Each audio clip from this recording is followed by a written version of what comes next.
provocado pela guerra do Irã. Essa MP perde a validade no dia 25 de agosto.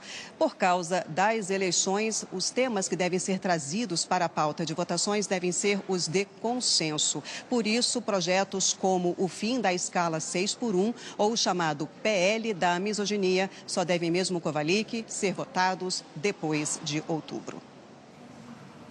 Obrigado, Joconda. Boa tarde para você, boa semana.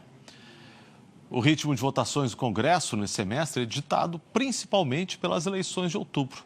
A gente vai conversar com o Gerson Camarote para falar desse impacto da disputa eleitoral nos trabalhos do Legislativo.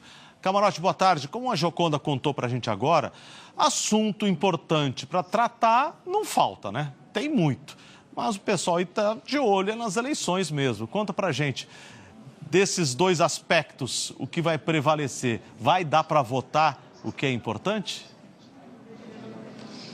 Boa tarde, Kovalik. Bem-vindo de volta. Boa tarde a todos. Kovalik, infelizmente não. A pauta da eleição acaba tomando conta da vida dos parlamentares, deputados e senadores, e isso acaba inviabilizando as votações substantivas, tanto aqui da Câmara como do Senado Federal. Um exemplo prático disso é, por exemplo, a PEC da Segurança Pública. A PEC da Segurança Pública já está na pauta do Senado desde o primeiro semestre. É considerada fundamental, por exemplo, pelo governo e pelo país como um todo. Por quê? Porque dá instrumentos para uma inteligência, uma coordenação de todo o país, ou seja, uma inteligência nacional para o combate às facções criminosas, para o combate ao crime organizado. Mas, diante da disputa ideológica, o que a gente vê muitas vezes é que essa pauta acaba ficando de lado,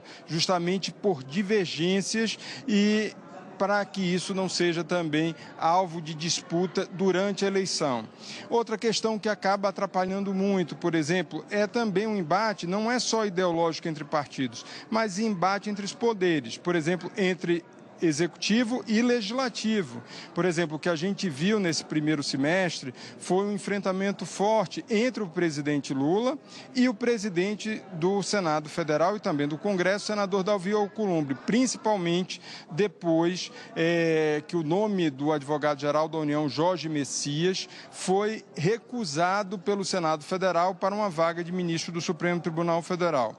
Resultado, a gente viu esse confronto que entrou pelo recesso parlamentar e agora na volta parece que diminui um pouco. Por quê? Porque teve um encontro finalmente para quebrar o gelo na semana passada entre Davi Alcolumbre e o presidente Lula, um encontro organizado por alguns ministros do Supremo, Alexandre de Moraes e também o ministro Cristiano Zanin.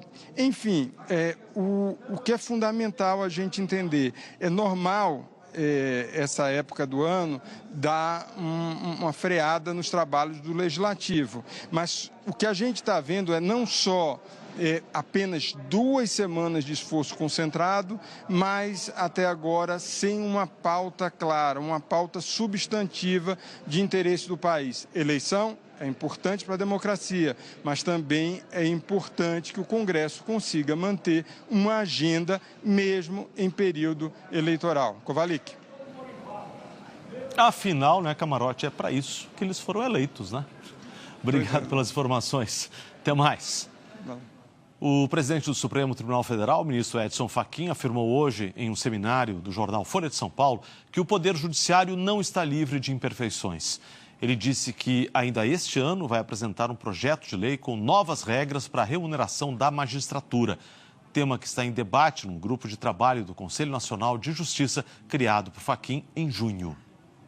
Precisamos enfrentar com seriedade a agenda de moralização dos gastos públicos, de aprofundar as investigações de corrupção que ainda permanecem em nosso país, bem como aperfeiçoar os mecanismos de transparência e encontrar soluções públicas, justas e fiscalmente sustentáveis para questões estruturais do Estado brasileiro, inclusive no que diz respeito ao regime remuneratório da magistratura, que é o que faremos com a proposição de uma lei federal de caráter nacional, cuja minuta estará pronta até o final deste ano.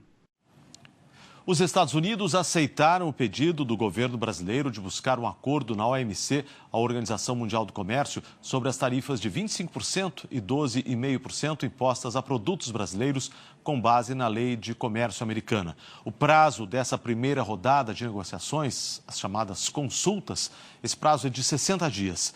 Se as duas partes não chegarem a um consenso nesse período, o conflito é levado a um painel, uma espécie de tribunal de primeira instância dentro da OMC.